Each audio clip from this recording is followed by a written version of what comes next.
What is up, guys? It is AJ from MMA Experts, and this is the UFC Vegas 9 full card predictions and betting tips. Let's get into this first fight of the night. Brian Kelleher takes on Kevin Navade. This should be a fun fight here in the featherweight division. Both these guys are actually bantamweights, but are up at the featherweight class. I know Brian Kelleher actually fought his last fight at featherweight as well, and that was against the very tough Cody Stamann. He did lose that fight.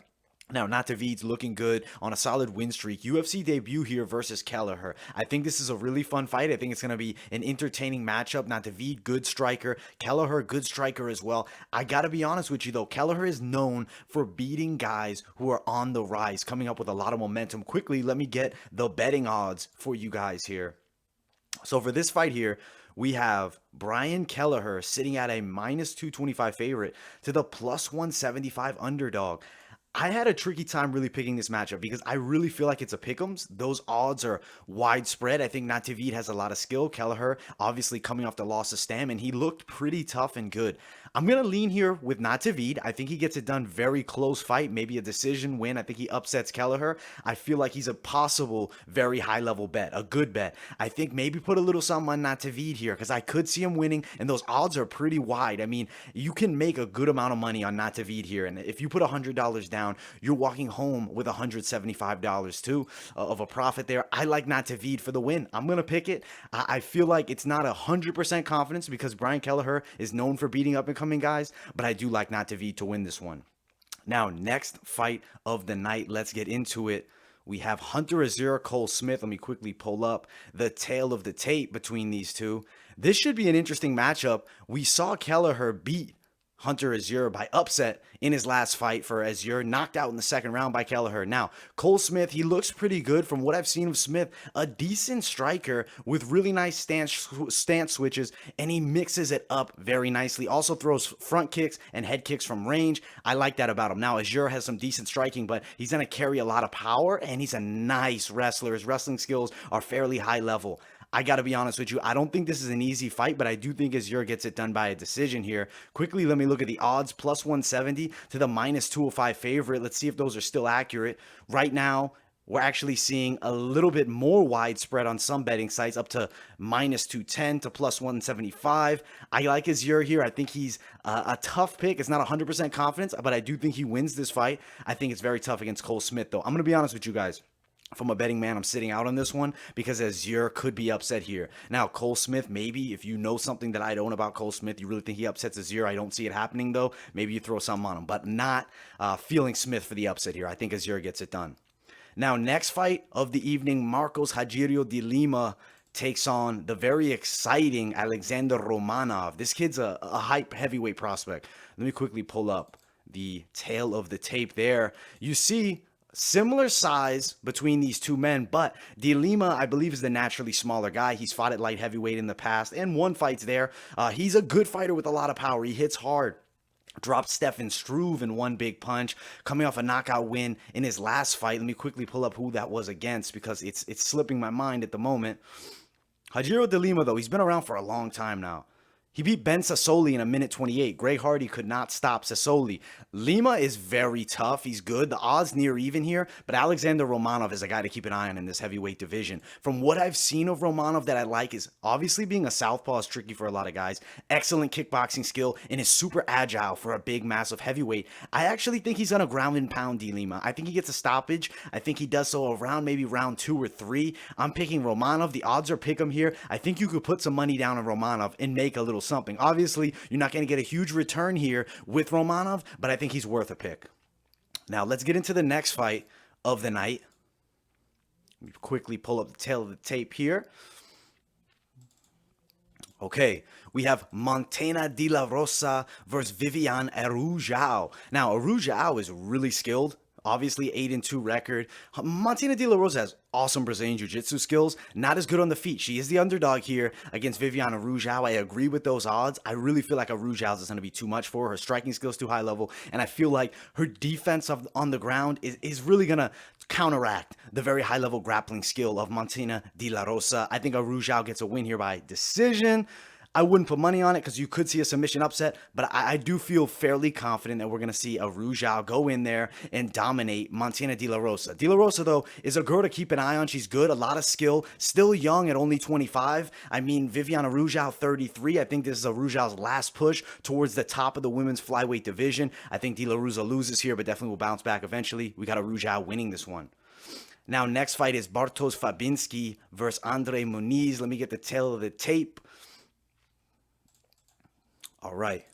So, Fabinski coming off the win over Darren Stewart. Muniz coming off a win as well. Let me quickly pull up who that was against because I don't have it on the top of my head. But I know that he's won fights. I mean, his jiu-jitsu skill is high level for Muniz. From what I've seen off the back, he will throw up a lot of submission attempts. And that will help him a lot against Fabinski, who is a guy that will put you on your back and dominate you for 3 rounds. That's what he's done. That's kind of what he's known for. For Muniz, he won a decision over Antonio Arroyo. On the Contender Series, he did have a big submission win over Taylor Johnson.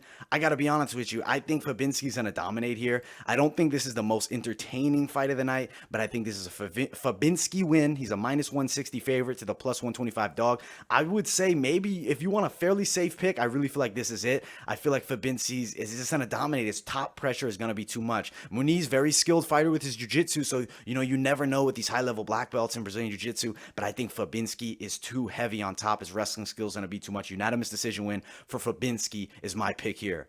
Now, moving up, Thiago Moyes, Jalen Turner. Thiago Moyes pulled off that wild comeback against Michael Johnson. I'm going to be honest with you guys. I didn't think that he had a chance in that fight as the fight was getting going. He was getting dominated.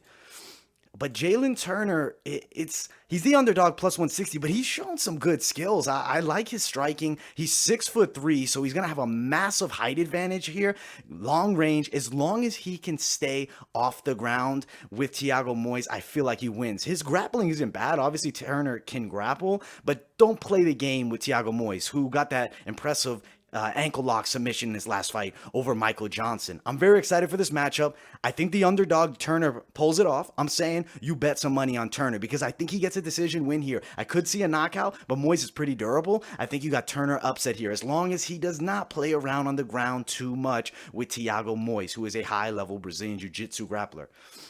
Now, next fight of the night is between Michael Pereira and Zalim Imadev. This fight is probably going to be fight of the night. I'm going to be honest with you guys. This fight is going to be absolutely fireworks. Pereira, if you haven't seen him fight, he is insane. Does backflips, front flips, the spinning shit. This guy is a crazy striker, uber creative. Now, Zalim Imadev has a lot of skill on the feet and is really good. He was brutally knocked out by Danny Roberts by a massive punch, but that punch would have put anybody out. I know Pereira does have the win over Danny Roberts. Styles make fights. The MMA math does not work, but with that being said, odds near even, minus 120, minus 110. I think Pereira does pull off a hard-fought decision win. I think he can beat Zalim here. Now, if Zalim does go out there and maybe hold him, try to get him to the ground, but I feel like Pereira has good enough grappling defense to fight off the attack of Zalim. Zalim, a good kickboxer as well, not as flashy. I just feel like this is Pereira's fight to win. I think he does so by decision. I could see a split decision. I think it's back and forth and a lot of good moments here. I'm going to sit out on the bet if I'm betting on this fight. If I'm thinking about betting on this fight, I'm not going to bet on this fight. Me personally, I'm not, but maybe you want to. I'd put money on Pereira if I had to pick between these two guys, but I wouldn't go out and do it because I think Pereira could be beaten, especially as chaotic as his striking is. He will leave himself open at times, and he could get caught by Zalim here and knocked out. But I do feel fairly confident that we see Michael Pereira get the win here by a very hard-fought decision. Now, next fight of the night, Sajara Eubanks and Carla Rosa. I like this fight. I think it's very fun. I think Sajara Eubanks, I mean, the record, you look on paper, it's not impressive. 5-4 versus the 13-3 Carla Rosa. Rosa looks way more impressive on paper. She's also 10 years younger than Sajara Eubanks. But with that being said, I like Eubanks. She's very good striker, quality boxing, and has heavy hands. She's also really athletic. Now, Rosa, Thai-style striker with a nice jab. She's very square, though. I think she gets hit a fair amount here by Sajara. I don't think Sajara is gonna have the power really to put her out. I mean, Sajara isn't going out there knocking girls out, at least in the UFC. I know on The Ultimate Fighter she got a knockout win, but I think Sajara is a confident pick here. She wins this fight. The odds not listed by Tapology. I will check fight odds for you guys. Let me see if I can find it here. All right, let's see. All right, Sajara Eubanks right here is a plus 100 underdog to the minus 130 favorite. Some odds actually have up to plus 110. That is on Bet365. I think Sajara wins this one. I think she's somebody to bet on. I think you throw some money on Sajara because I really do think she should pull it off. Now, Rosa's Brazilian Jiu-Jitsu skills are high level, but I feel like Sajara is a good grappler herself and very strong on top. I don't see Sajara losing this fight. I really don't see it. Now, let's look for the next fight of the night. Who is it between? Quickly, let me pull it up for you guys. Co-main event. Ovince SaintPreux, Alonzo Mansfield. This is a rebooking. The fight was canceled. It was supposed to happen, I think, like 2-ish weeks ago. And one of them tested positive for COVID. Off the top of my head, I can't remember which one it was. But there was an issue there. They pulled out. They rescheduled it. OSP, Alonzo Mansfield. I'm very excited for this matchup. I think it's going to be a fun fight. OSP is awkward as hell, super creative. Has been around for a very long time, though. He's 37 now. You got Mansfield, 32, 5 years younger. He's the minus 130 favorite to the plus 105 underdog, Ovince SaintPreux. I'm going to be honest. This is a pick'ems fight. I'm not going to go out there and say that Ovince SaintPreux is definitely going to pull off an upset because Alonzo Mansfield hits really hard, and I think Ovince SaintPreux leaves his chin too high. I think he can get cracked. I think there's a high possibility that he actually gets stopped here, but I'm going to give OSP the benefit of the doubt. He's been around for a long time. He's beaten a lot of good guys over the years, and I think that he's going to be too much for Mansfield. Mansfield does not have the gas tank. He showed that against Devin Clark. We're going to see OSP get the win here. He's going to do it by a hard-fought submission win. I'm picking submission. I think it's around maybe 2 or 3. I think he gasses out Mansfield and then gets the submission. I'm very excited for the fight, though. I think it's going to be a good one. Could be very entertaining in the first round. I think Mansfield comes out like a savage right from the gate and looks for the knockout, but I don't think he gets it. He gasses himself. OSP taps him. I go with OSP plus 105 dog, but I do think there's a possibility he gets knocked out early. If it goes past the first round, I'm definitely feeling like it's OSP's fight, but Mansfield could definitely go out there and knock him out in the first. He hits very hard. Now let's get to the main event of the evening. Let's find it. Let me pull up the tail of the tape if I can find it here. All right. Wow. I'm going to be honest with you guys. Did I not take a picture of it? We're going to have to find it somehow, some way. There it is. Sorry about that, guys. Little delay there.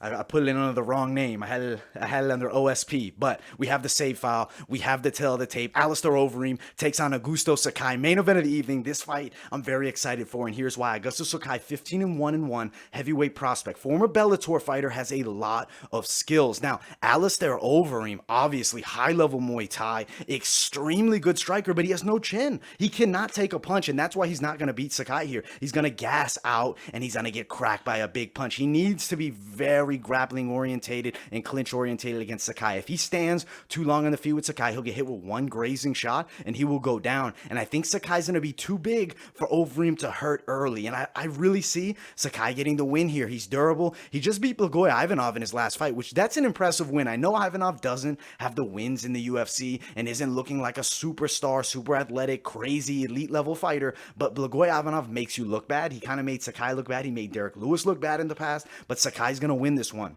Now, obviously, Overeem moves very well, and he's going to be moving a lot, but Sakai also moves really well for a heavyweight. I think they clinch up a bit. I think you may even see Sakai on top of Overeem a bit. Now, odds have Sakai at a plus 150 underdog to the minus 180 favorite.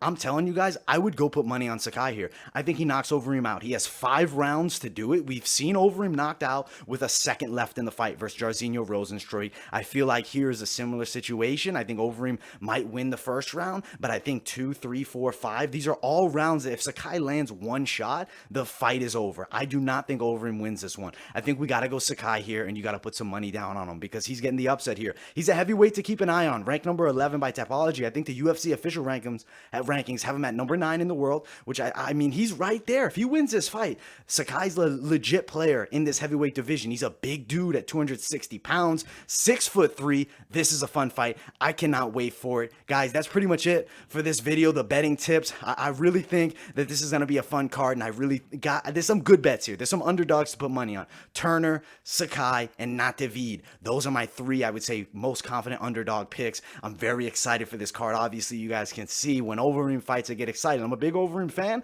but I got to be honest, I don't see him winning. I really don't think that his durability is getting to a point, his durability, where I'm worried about him taking a jab and going down. Any punch that lands, he's almost going down. He's getting rocked. You see it all the time. I mean, in his last fight, Walt Harris had him hurt badly. Now, Harris gassed himself out. I feel like Sakai is so much more patient and so much better with his movement than Walt Harris. He doesn't need that one punch. Sakai goes the distance a lot. He has a lot of decision wins. I feel like here, though, he's going to land a big shot on Overeem, but he's not going to rush it, and that's why he's going to beat Alistair Overeem, because his stamina is going to stay at a fairly high level throughout this whole fight. I feel like the big punch is going to land somewhere around rounds 2 to 4. I'm thinking maybe round 3. Can't really give you an exact pick there, but I do think Sakai does knock him out eventually. Should be fun, though. Thank you guys so much for watching. This is the full card predictions and betting tips. The prediction videos, but the individual ones, the one-by-one, long, detailed breakdown videos are definitely still coming. This is, obviously the more brief and quick go over and, definitely diving into the underdogs that I think you guys should bet on. But all right, guys, that's pretty much it. Thank you all so much for watching. Like, subscribe, turn on those post notifications. Also, guys, follow my social media, Instagram, Twitter, and I'll see you all in the next video.